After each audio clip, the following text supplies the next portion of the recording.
Hello, Hina. Welcome to Oh, EduFam International Academy. I'm so happy to see you here. How are you? I'm fine, thank you. It's a pleasure, ma'am. It's always a pleasure seeing you and talking to you. Thank you so much, Hina. And Hina, as I know that you are an educator, you are an educational leader, and you are leading a team. First of all, can you please just let my audience know a little bit more about you and about your contributions in the field of education? Ma'am, I have been working as a teacher since 1999. I was a ad hoc lecturer, and then I switched off to school teaching. And then, with a short break for around 13 years of doing business, I have again rejoined my academic mentorship, and I'm working here in Allen House since the last 10 years. This is my 10th year as a senior order department head, and I'm heading the department, and I'm an expert. I'm in the expert panel of Superhouse Education Foundation, and I'm looking into the teaching pedagogy, the experiential learning of science. And it's really a pleasure that this journey has led me to Homi Bhabha Center of Science Education, with which I have been associated since the last 5 years on the Wow. mosquito surveillance work. Yes, ma'am. And this awareness campaign is work with the school at the school level, and I'm incorporating all the the dengue awareness at the school level and bringing about community awareness programs. Wow, that's really great, great. Lovely to know all this about Hina, about you. And Hina, you are in the leadership position, and we are at the leadership platform. EduFam International Academy, as you know, believes that each and every human being has a capacity of being a leader. And Yes. we just make the people realize their potentials. Hina, can you tell us that what exactly was the reason or incidents or story behind that you have taken up the role of a leadership? Ma'am, being a leader is basically knowing the human skills, how to take the best output from a team. So this journey started when I joined my husband's business. It was around 18 years ago when from teaching I wanted to work, and I started helping him out in his beverage business. And it was then that I started, taking work from around 100 staff. And this experience as an entrepreneur, when I just realized that a teacher can do anything. So that work, which was absolutely a new experience for me, that journey, it trained me to take work from people who are not even educated, the cooks and everything. And then, ma'am, I led a lot of projects, the food projects for them. There was a gym where I recruited, I trained teachers under me. And I used to, it is at that time when I started doing health and yoga and lots of research on how to improve the exercises for married women. So this journey as an entrepreneur, it was a turning point in my life, because from teaching, I wanted to keep on moving. So Wow, that. wow, wow. That's really great that from teaching you have taken up the responsibility of leading a team and then training them and taking the best out of them. That was really a great transformation, I can say. Now, Hina, you are a married woman. You have, as you mentioned, that you joined your husband's business. So it means that you are a mother, you are a wife, have in-laws and all other family members. How do you manage your how do Um, you balance between your personal and professional life? Uh, it was a big decision for me to rejoin my curricular work. When I was doing business, I was working with the family, with my spouse. So there, I was not facing a lot of problem. But once you're getting up at 6 o'clock in the morning and going for school work, and this is a different. This I needed to convince everybody, and it is of course challenging, ma'am. But it gives me a lot of happiness. Teaching is my passion, and professionally I could have done business, earned a lot of money. I have done that, and I know that I can always go back to it when I listen to the entrepreneurship things and all. But teaching has been my passion, which I missed, and I'm so happy to change, bring out the change in my students, my teachers. And sometimes, when I'm solving certain issues where I feel that yes, I am evolving as a human being too. As a biology teacher, there is a lot more you have to do with 11th and 12th standard students. So it's always giving you a pleasure to get back to school. You relive your school life, actually. Yeah, that's really good to know. Hina, can you please just throw some light on this? That is Hina 18 years ago and is Hina now is same, or there is a vast difference? And how do you improve yourself, or you believe in maintaining the same status? Can you please just let us know something about this? 18 years ago, I was young. My children were very small.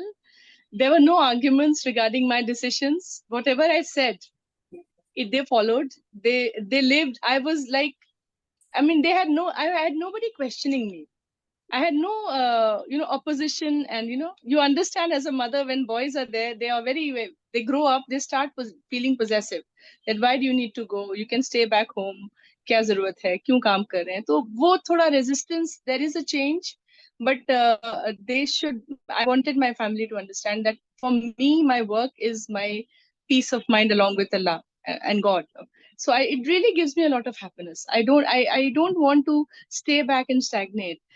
But 18 years ago, I was younger, but my energy level of working, I never stopped working, ma'am. But the children were so small that I had to carry them, and my parents looked after them. Now they are big, and I have more space. But that part, my parents are, alhamdulillah, they helped me out with the little ones, so I was able to work, because you need the family support, ma'am.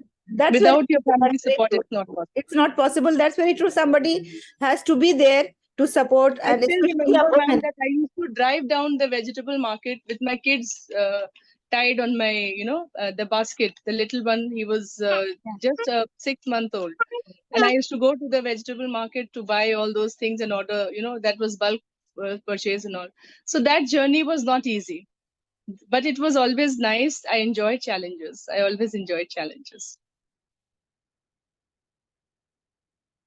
Thank you so much, Hina. It was nice listening to you. Can you please tell us about something, that how do you manage the team? Ma'am, with the team, there are a combination of people working with me. I was just mentioning in the few sessions that I have an array of teachers. Some are 26, some are 56, some are 69. So the mindset is different. But I ensure that I set an example. I ensure that I first lead them by guiding and setting an example myself. I never give a straight instruction. I never tell them do it. I first do something like that which I want to be replicated. And I always motivate them. Like when I go for a webinar or a session, and I always hear from my teachers that, ma'am, we don't have time, we get tired in traveling. Why should we go? So first I take the initiative. First I go.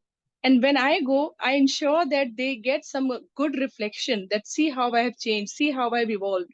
So, ma'am, when I set an example, even in the teaching, I never tell them this is wrong. I always try to show them a demonstration during a meeting that, this is how, if you could do something like this, I think it would have been better.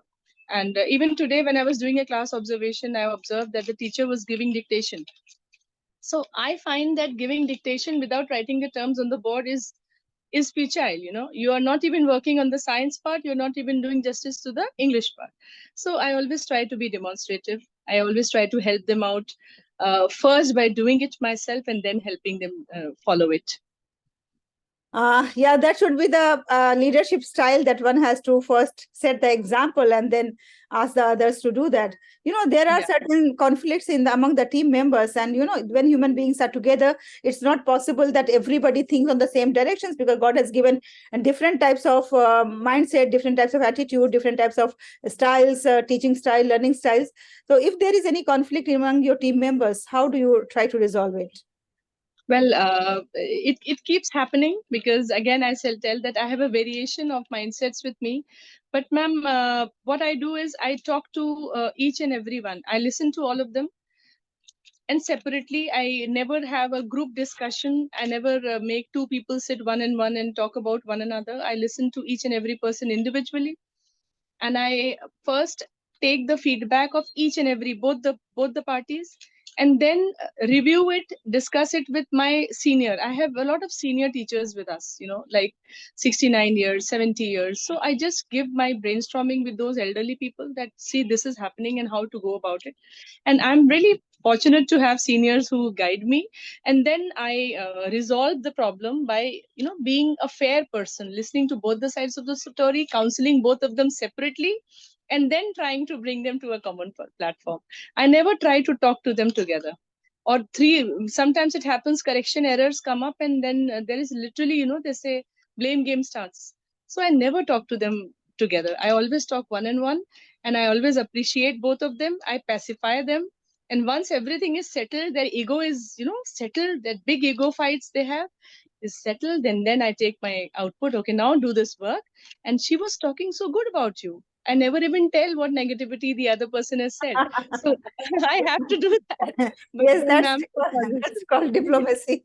We have I to have work to with manipulate. I diplomacy. do manipulation. मेरे को करना पड़ता है, ma'am, because otherwise वो लोग they behave like little kids, They Very literally like little kids sometimes. So I also do that. I said, oh, she was talking so good about you, and then she's looking at me like this. Okay, really?